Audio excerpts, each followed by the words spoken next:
ነው ዳሬ በእግዚአብሔር ምን ሆኖ ነው ሞት ነበረውበት እኔ መቀረጼን አላውቅም እንደቀደመ ወዳጅነታችን ሐዘኗን ልትገልጽ መስሎኝ ሆስፒታል ሆኜ ነው በጥልቅ ሐዘን ውስጥ ሆኜ ያወራኋት ሲበዛ ብልግናና ሆዳምነት ነው ከተማረ የማይጠበቅ ድርጊት ይህ ከኮሜዲያን ደረጀ ኃይሌ የተሰጠ ቁጣና በስጭት ሐዘንና ቁጭት የታከለበት ምላሽ ነው በንግድ ማስታወቂያ ታጅቦ በዩቲዩብ ሲተላለፍ የነበረው የአርቲስት ገነት ንጋቱ የቀጥታ ስርጭት አካል ሆኖ የተገኘው ኮሜዲያን ደረጀ ኃይሌ ስለምን ሆዳምነት ይቀድማል ነፃነት እንደሚለው ሰው መሆን አይቀድምም ወይ በማያውቀው መድረክ ስለተገኘበት ክስተት የተናገረው ቃል ነው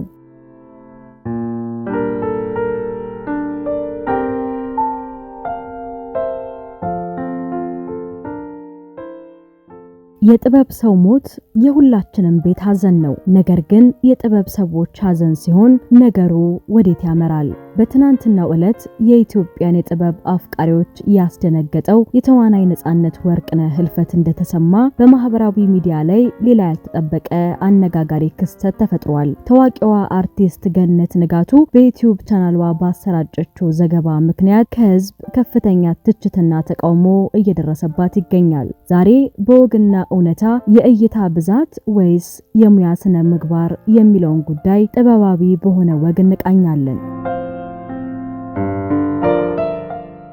አርቲስት ገነት ንጋቱ የሙያ ባልደረባዋ የሆነውን የነፃነት ወርቅነህን ህልፈት ተከትሎ በዩቲዩብ ቻናሏ ረጅም ቪዲዮ ለቃለች ቪዲዮ ገና ከመለቀቁ ጀምሮ ግን ብዙዎችን አስቆጥቷል ነው ዳሬ በእግዚአብሔር ምንድነው የሆነው ሞት በቃ ምን ሆኖ ነው ዳሬ በእግዚአብሔር በቪዲዮ ላይ የምታሳየው እጅግ የበረታ ለቅሶና ድርጊት ለካሜራ ተብሎ የተሰራ እንጂ እውነተኛ ሐዘን አይመስልም የሚሉ አስተያየቶች በስፋት ተሰንዝረዋል ብዙዎች ጥያቄ ያነሱ ያሉት ለቅሶ ለማን ነው ለሞተው ጓደኛ ወይስ ለካሜራው በማለት ነው ብዙዎች በጓደኛ ሞት ትርፍ ለማግኘት መሞከር ነውረኝነት ነው በማለት አርቲስቷን ወቅሰዋታል የቅርብ ጓደኛ ሲሞት ቀድሞ ካሜራ ማስተካከል የባህልም የሙያም ውድቀት እንደሆነ ገልጿል በሐዘን ሰዓት ማስታወቂያዎችን ያዙ ረጅም ቪዲዮዎችን መልቀቋ ጉዳዩን ከሰው ልጅ ስሜት ይልቅ ወደ ንግድ የቀየረችው አስመስሎባታል በለቅሶ መካከል የሚገቡ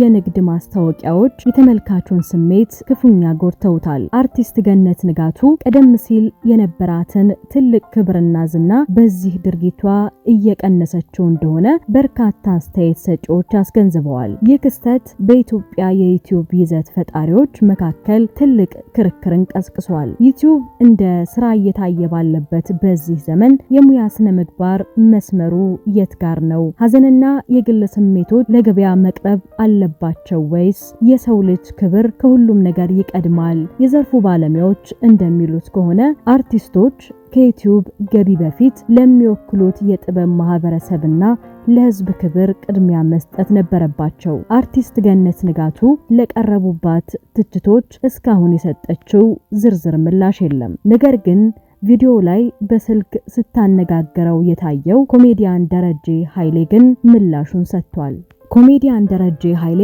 እኔ መቀረጼን አላውቅም እንደቀደመ ወዳጅነታችን ሐዘኗን ልትገልጽ መስሎኝ ሆስፒታል ሆኜ ነው በጥልቅ ሐዘን ውስጥ ሆኜ ያወራኋት ሲበዛ ብልግናና ሆዳምነት ነው ከተማረ የማይጠበቅ ሲል ተናግሯል ነገር ግን ይህ አጋጣሚ ለሌሎች የጥበብ ሰዎችና የዩቲዩብ ይዘት ፈጣሪዎች ትልቅ ትምህርት የሰጠ ይመስላል ሆኖም የነፃነት የህይወት መርሁ ታይታ ሳይሆን የሰውን ክብሩነት ከፊት ማስቀደም ነበር በጣም ማከብረው የሰው ልጅ ነው በጣም ወዶ የሰው ልጅ ነው በፈገግታው የብዙዎቻችንን ቤት ያደመቀው በኪነ ጥበብ ስራዎቹ አሻራውን ያሳረፈው ተወዳጁ አርቲስት ነፃነት ወርቅነህ ከዚህ ዓለም ድካም አርፏል ዛሬ መላው የጥበብ አፍቃሪ የልቡን ወዳጅ ለመሸኘት እየተዘጋጀ ይገኛል የቀብር ስነ ስርዓቱ መጪው እሁድ ጥር 10 ቀን 2018 ዓ.ም በመንበረ ጸባኦት ቅድስት ስላሴ ካቴድራል በክብር ይፈጸማል ከጧቱ 2 ሰዓት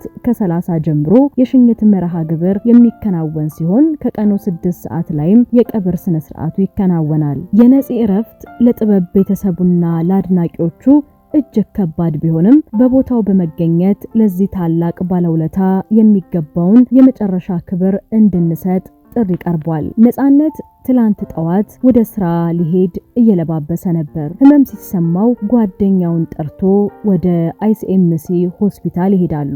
መንገድ ላይ እያለም ህመሙ እየባሰበት ነበር። ሆስፒታል ከደረሰ በኋላ ምሳ ሰዓት ገደማ ህይወቱ አርፋለች። ፖሊሶች በሆስፒታሉ ተገኝተው ሙያዊ የምርመራ ስራቸውን አከናውነዋል። አርቲስት ነጻነት ወርቅነህ በህይወት እያለም ሲሞት አሌልቱ ጊዮርጊስ ከአያቱ አጠገብ ቀብሩ እንዲፈጸም እንደሚፈልግ ለወዳጆቹ ደጋግሞ ይናገር የነበረ ሲሆን ያለፈው ሳምንትም አሌልቱ ጊዮርጊስ በመሄድ ቤተክርስቲያኑን የማሳደስ ስራ ለማከናወን ከሚመለከታቸው የቤተክርስቲያኒቱ ኃላፊዎች ጋር ተነጋግሮ መመለሱ ተሰምቷል። ኑሮዋን በአሜሪካ ያደረገችው ባለቤቱና የልጆቹ እናት እሁድ ጠዋት ከአሜሪካ አዲስ አበባ የምትገባ ሲሆን በዚያው ሰዓት ስርዓተ ቀብሩ በቅድስት ሥላሴ ካቴድራል ይፈጸማል።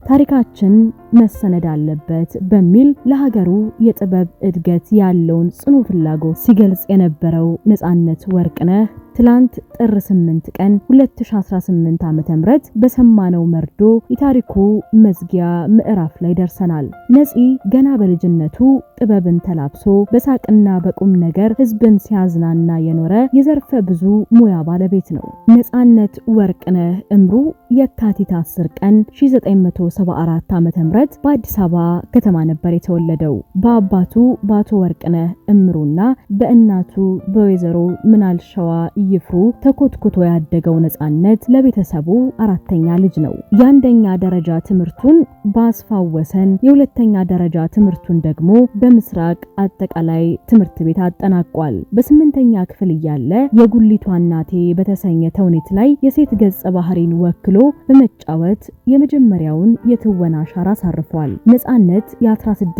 ዓመት ወጣት እያለ ከኡራኤል መርካቶ ድረስ በእግሩ እየተመላለሰ በዩኒቲ የቲያትር ክበብ ስልጠና ይወስድ ነበር። ቆየት ብሎም በሩሲያ ባህል ማዕከል ባሳየው ልዩ ችሎታ ተመልካችን መሳብ ጀመረ።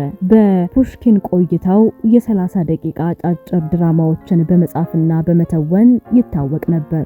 ዝነኛው ፍሬሽማን ድርሰቱ የተጸነሰው በዚሁ ማዕከል ሲሆን በጊዜው አብረውት የነበሩ ባለሙያዎች ነፂ የሚሰራውን ገና ሲወጥነው ያውቀዋል በማለት ለየት ያለ የፈጠራ አቅሙን ይመሰክራሉ።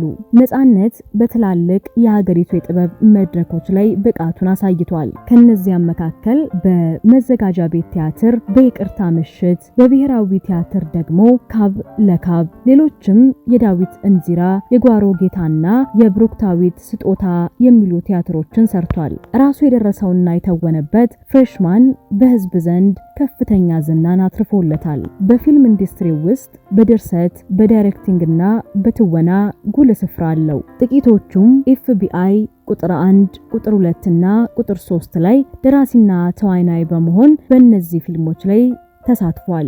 ያንቹ ሌባ ቁጥር 1 እና ቁጥር 2 ላይም በተዋናይነት ተሳትፎበታል። እንዲሁም ባለቀለም ህልሞች በዳይሬክቲንግና በትወና፣ ሌሎችም ሚስተር ኤክስ፣ እድል 20፣ ስለማይዘነጋ ውለታ፣ በኢቲቪ የስንቅ ፕሮግራም ላይ ደግሞ በድርሰት በአዘጋጅነትና በትወና፣ በመስኮት ደግሞ በአጫጭር ድራማዎች ነጻነት ወርቅነህን ተመልክተነዋል። በኢቢኤስ ቴሌቪዥን በቤተሰብ ጨዋታ ለዓመታት የቴሌቪዥን አቀራረብ ጥበብን ያሳየበት፣ ፕሮግራሙ ሳይሰለች በህዝብ ዘንድ እንዲወደድ ያደረገበት ትልቅ መድረክ ነበር። ነጻነት ወርቅነህ ለጥበብ የነበረው ፍቅርና ለሰነድ ስራ የሰጠው ዋጋ የሚደነቅ ነው። ሐምሌ 2017 ዓ.ም ታሪካችን መሰነድ አለበት ብሎ ለተወዳጅ ሚዲያ የነገረው ራዕይ ዛሬ በጽሁፍ ሰፍሮ ይገኛል። ጥር 8 ቀን 2018 ዓ.ም ከዚህ ዓለም በሞት ቢለይም ስራዎቹ ግን ዘመን ተሻጋሪ ሆነው ይኖራሉ። ፈጣሪ ለቤተሰቦቹ፣ ለልጆቹ፣ ለወዳጅ ዘመዶቹና ለአድናቂዎቹ በሙሉ መጽናናትን ይስጥልን። የአርቲስት ነጻነት ወርቅነህ ነፍስ በሰላም ትረፍ። በዚህ ጉዳይ ላይ ምን ትላላችሁ? የአርቲስት ገነት ንጋቱ ድርጊት ተገቢ ነው ወይስ የሙያ ስነ ምግባር ጥሰት? አስተያየታችሁን በኮሜንት መስጫ ላይ ጻፉልን። እውነትን በወግ መረጃን በምርምር ማግኘታችሁን ለመቀጠል ሰብስክራይብ ማድረግ እንዳይረሱ። ሰላም ለዓለም ሁሉ ይሁን። የተላከውን ጫት ፍሪጅ ውስጥ ክተቱልኝ። እኔ ልሞት እችላለሁ። መቃም ይቀጥላል።